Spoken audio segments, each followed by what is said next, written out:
Dito na po sila ng itlog. Nilagyan ko po nung sa Kinder. Yan. Pero dito na rin sila. Mabantot na konti, ah. Ayan po, nagsisimula na naman po yung ano. Yan, kalaban po yan ng garden. Tawag po niyan dito, pisong. So, dati po, ang dami-dami niyan. Tingnan niyo po.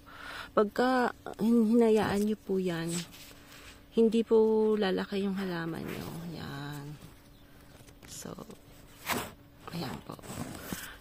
Last time po, lahat po yan, lahat po yung, ang dinadali po nila yung young na leaves.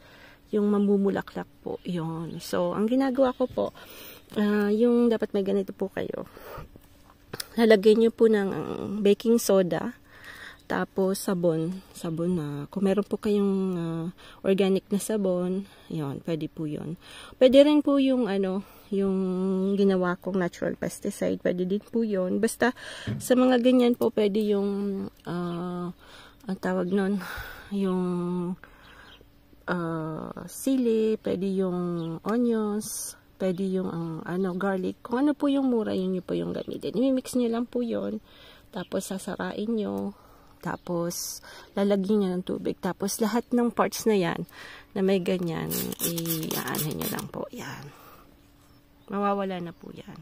Kasi pagka hinayaan nyo po yan, ang mangyayari niyan po ay mag-i-stay po sila. Tapos, syempre, magtatabag pa yan ng mga kaibigan. Tapos yung kaibigan, magtatawag din ng mga kaibigan hanggang mapuno na po yan. Yan. So, yan po yung mga medyo salary ng garden. So, kailangan ko din po mag-plants ng mga kaya po yung nilalagyan ko rin ng basilic, mga flowers, kasi kailangan po yung ng isang garden na organic, para hindi masyado pong bumibili ng chemical. So, kailangan nyo po ng isang insekto, nakakain ng isang insekto, gano'n. So, ayan. Ayan, nakikita nyo yung maliit na mahir. Ayan. Yan. Minsan po, pagka pinapasok ko yung mga halaman sa bahay, nakakasama yan. Nako, yun po yung mabantot sa atin. Isa rin pa rin po yan sa mga insect na salary na konti sa ating halaman. Pero dito naman sa labas, okay lang. Ayoko pong patayin kasi nakakaawa naman po. Anyway, yan. Pero pag madami po, syempre, anyway, pag ako po nakakapasok sila sa bahay, pinapalabas ko po. Ayan. Isa lang naman po siya, kaya okay lang. Hindi, hayaan na natin siyang mabuhay kasi, syempre, it's part of life, di ba, na mayroon talagang, ganyan. So, hayaan na lang natin yan. Ayan po, binaburn ko po yung nakuha kong wood na may termite. Yan. Binaburn ko po siya para wala na pong mahawa. Tapos si Frank, ginagawa niya na po para, kasi ngayon po yung mga manok gusto ng mag-fried rice po ako. Mabilisan lang po na fried rice. So, chorizo.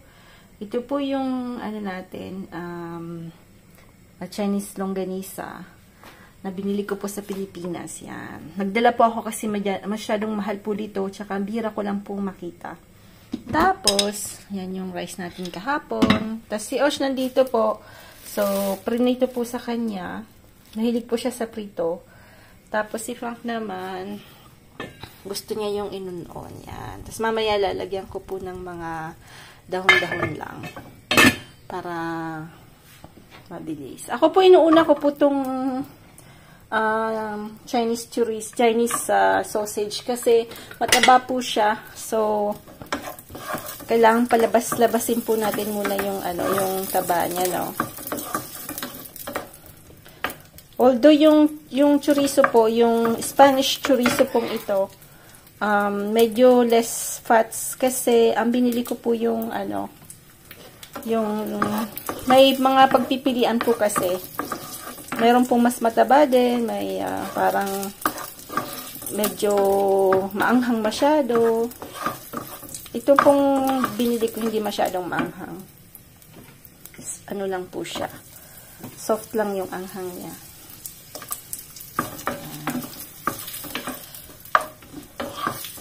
Yung ano po kasi, Spanish chorizo,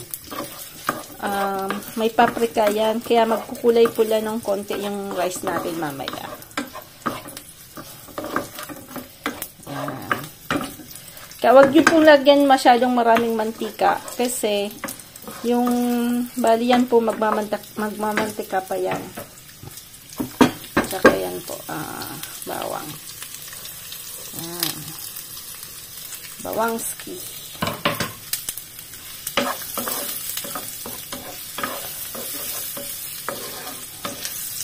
Bali po yung manok natin, 4 yun, di ba po? Isa pa lang po ang nangingitlog doon dahil yung 3 po, bata pa po sila. Siguro in 2 weeks po mangingitlog na rin yung 3. Isa pa lang nangingitlog pero araw-araw po siyang nangingitlog. In fairness, araw-araw may isa po kaming itlog. Kaya maganda po talagang mag-alaga ng manok. So, mahal na din po yung itlog sa atin sa Pilipinas. Tapos minsan po, nalagyan pa nila ng mga basags. Naranasan ko po yun sa palengke na bumili po ako. Tapos, yung iba po kasi tinatanggal nila sa tray. Tapos, pinapalitin nila yung basag.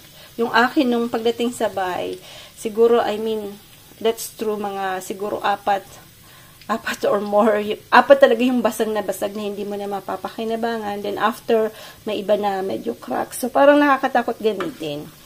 Kasi medyo, syempre sila po, ayaw naman nilang malugoy po sila. So, pinapalabas na lang nilang ganon, di ba po? Tinatago nila, then after, binibenta po nila. So, kaya maganda po talaga kung meron po kayong space, magsarili po kayong manok. Na-advise ko po kasi, masarap mag-alaga. Ayan. Bala ko po, yung itlog, yung iba linuluto nila, di ba po?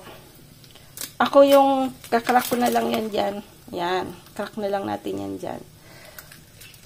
Natutunan ko po yan sa sa Taiwan. Yung fried rice po nila.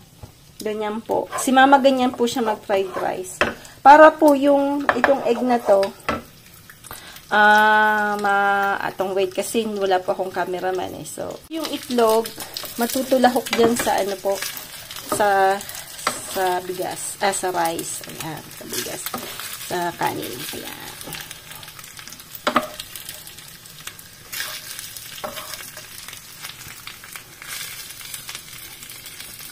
Ayan. So, lalagyan po natin ng pinaghalong mustasa tsaka yung sinasabi ko nyo pong uzay. Ayan. Para po, ayan. Masarap yan. Paborito po ni Frank yan. Tapos yun naman yung kay-os. Tapos tatakpan lang natin yan. Haluluto na yan. So, tingnan natin kung pwede natin kung hindi pa. Tingnan natin dahil saraba ba kasi manay.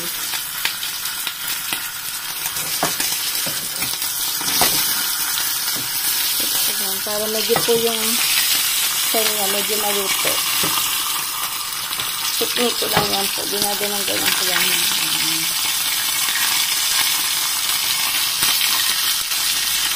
Walang matalsik. Ayan. So, ito po lagyan natin ng kulay green. Ano po yan yung tawag nito, yung maliit na sibulino po, tapos yung Chinese tawag dun Chinese na nakalimutan ko na tuloy. Basta yan na yung kulay green na yan.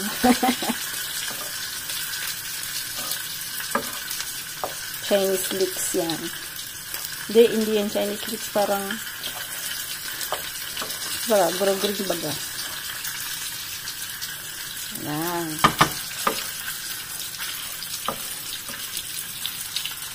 Sarap na yan. Ito. Tapos may siya sa crispy. Gusto nga crispy yung yan. Kabalik pa din natin. Yan. Gusto nga po crispy yung yung Hindi po yan yung nauli ni Sama. Parang ganito po, pero medyo mas maliit na konti. Pero this Sunday po hindi. Kasi lagi po siyang may sakit. Gawa ng, ngayon po, yung sa dagat, mga 19 degrees na lang po. Tapos minsan nag-stay po siya ng 1 hour and a half sa pagpapana. Siyempre po, inuubo pa siya noon.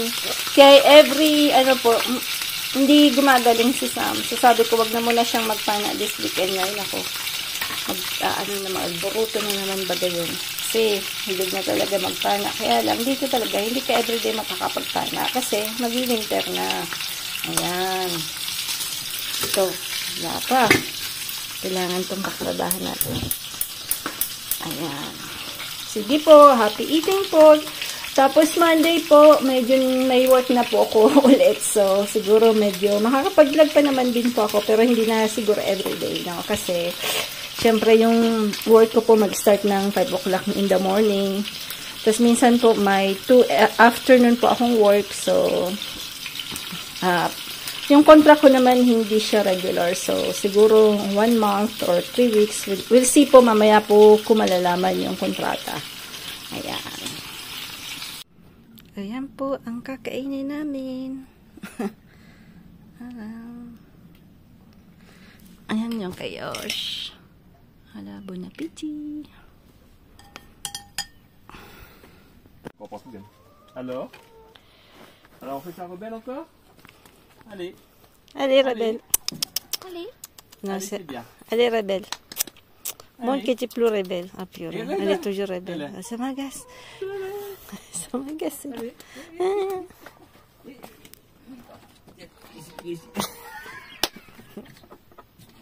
Ah, celle-là. Aïe, aïe, aïe, c'est Ah, celle-là, comique. je crois pas, toi. Elle est où? Elle est partie où? En dessous. Oh non. Allez, ton balai, vas-y devant. Ah, rebelle, rebelle. Nanamara. Allez, tout poule.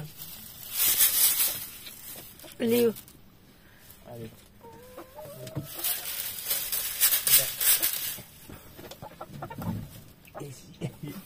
Je suis pas de sa main, peut-être. Après, je ferme là, attends.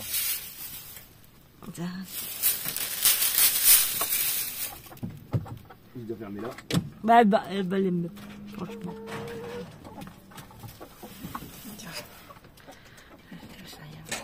Pourquoi il y a une rebelle comme ça? Bah, parce que... Ça monte bien là-haut maintenant tout ça? On va changer, non? On va aller là-bas, non? Hindi na yung rebel, Namar. Said we're going to change this one because it's too much rebellious. Alors, allez où? C'est pas moi. Rebel, get out.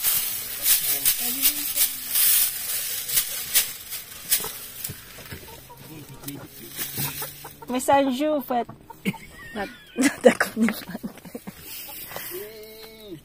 Gusto niya naman talagang hawakan eh. Bouge pas. Naku, talagang gusto niya naman hawak-hawakan eh. Hey, Cute. c'est pas rentré ou quoi? On va pas rentrer. It's cute. Elle est pas contente, hein? Mon avis, c'est ça. Because he wants the caress, no? Oh, si Ninyo. Oy, wag mo para ipot ha. Paluin ka bang albot nendo bukas. Mag-ipot lang sa tamang iputan, ha? Wag sa bunayan, ha? Dahil kung hindi... Regarde, elle me caresse en fait, hein, regarde. Wait, balik caress. Regarde. Talaga to.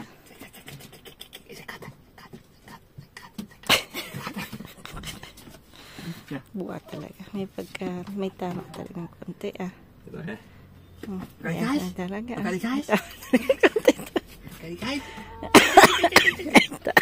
Et là, t'es là-haut, elle est déjà couchée. Qui? Là, t'es déjà couchée là-haut. Où ça? T'es bien là-haut, ta bébête. Bah tu vois, maintenant qu'il y a des fermetures là, tu vas peut-être là. Non? Ouais.